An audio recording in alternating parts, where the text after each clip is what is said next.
अत्याचार नहीं सहेंगे, नहीं सहेंगे, अत्याचार नहीं सहेंगे, नहीं सहेंगे, गुंडागर्दी नहीं चलेगी, नहीं चलेगी, गुंडागर्दी नहीं चलेगी, नहीं चलेगी, निशु के हत्यारों को फांसी दो, फांसी दो, निशु के हत्यारों को फांसी दो, फांसी दो, नहीं सहेंगे, नहीं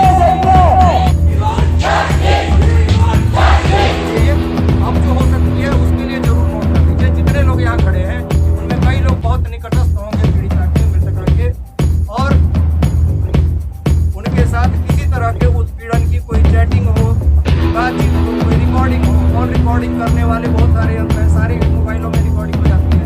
तो किसी ने कोई कॉल रिकॉर्ड कर रखा हो, वो मृत्यु से पूर्व कभी भी उत्पीड़न किए जाने की बात कह रही हूँ, तो आप लोगों से अपील है, अनुरोध है, अपेक्षा भी है कि आप लोग वो सारी रेलेवेंट चीजें विवेचक महोदय को जरूर उपलब्ध करा दीजिए।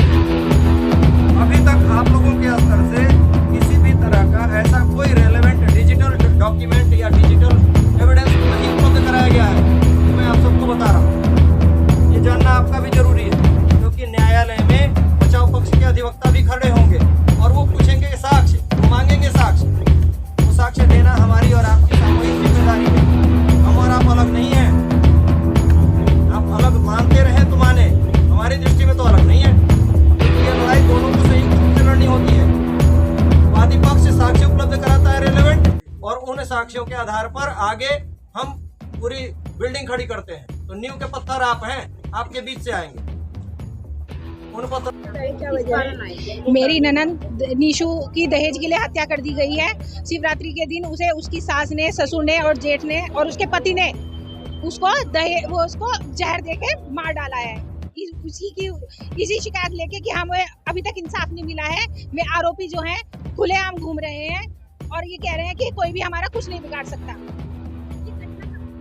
ये शिवरात्रि वाले दिन की घटना है, 2 तारीख की रात की घटना है। हमें इंसाफ चाहिए। हम इतने दिन से 15 दिन से हम यही सोच रहे हैं कि आज पकड़े जाएं, लेकिन ये पुलिस नहीं पकड़ रही है उन्हें। यदि नहीं पकड़े जाएंगे, आज इतनी संख्या में है, रोज हम ये करेंगे, डीजीपी के यहाँ बैठेंगे, इतनी और संख्या बढ़ती रहेगी। हमें इंसाफ चाहिए। इंसाफ के लिए हम रोज आएंगे, यहीं बैठे रहेंगे, धरने पर बैठे रहेंगे।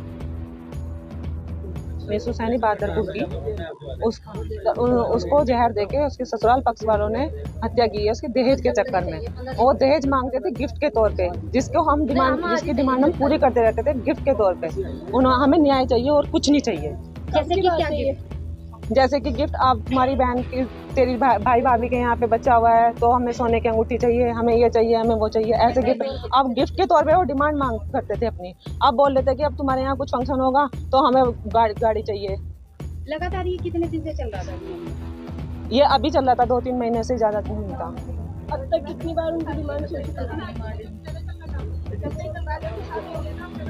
अब ज्यादा परेशान करने लगे थे। आखिर क्या वजह थी कि इस लास्ट में आना, क्या वजह रही? वही तो हमें पता नहीं चल रहा क्या वजह रही जो उन्होंने हमारी बहन को ये करा उसके साथ।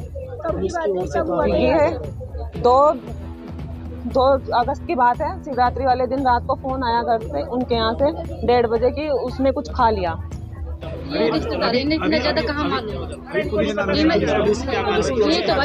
सॉरी, बस एक पकड़ा हुआ है, बाकी और कोई नहीं। हमें गिरफ्तारी चाहिए और कुछ नहीं चाहिए।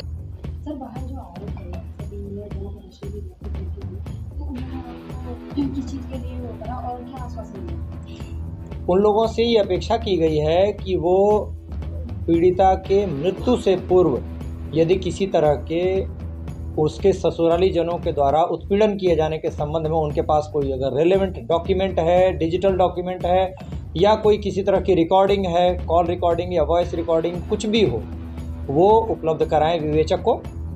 अभी तक उन लोगों के द्वारा इस तरह के महत्वपूर्ण साक्ष्य नहीं उपलब्ध कराए गए हैं।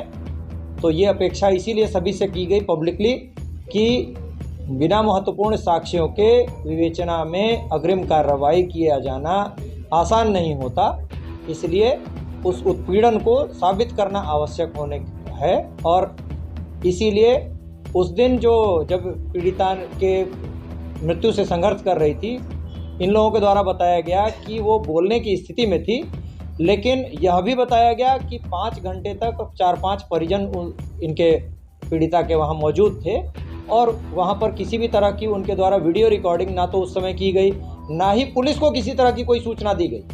अगर पुलिस को सूचना दी जाती है तो पुलिस के द्वारा तत्परता से 100 नंबर पे या किसी थाने में कोई सूचना नहीं दी गई। सूचना सुबह 6:45 पर अस्पताल से सक्षम हॉस्पिटल से मिली और 7 बज के कुछ मिनट पर उक्त पीड़िता की मृत्यु हो गई। रात्रि में लगभग 1:30-2 बजे के बाद से 6:45 बजे के बीच तक किसी भी पीड़िता के परिजन के द्वारा किसी पुलिसकर्मी को या थाने को, चौकी को या 100 नंबर पर या 112 नंबर पर कोई सूचना नहीं दी गई, ना ही और इसके कारण उस पीड़िता का मृत्युकालिक कथन भी नहीं कराया जा सका।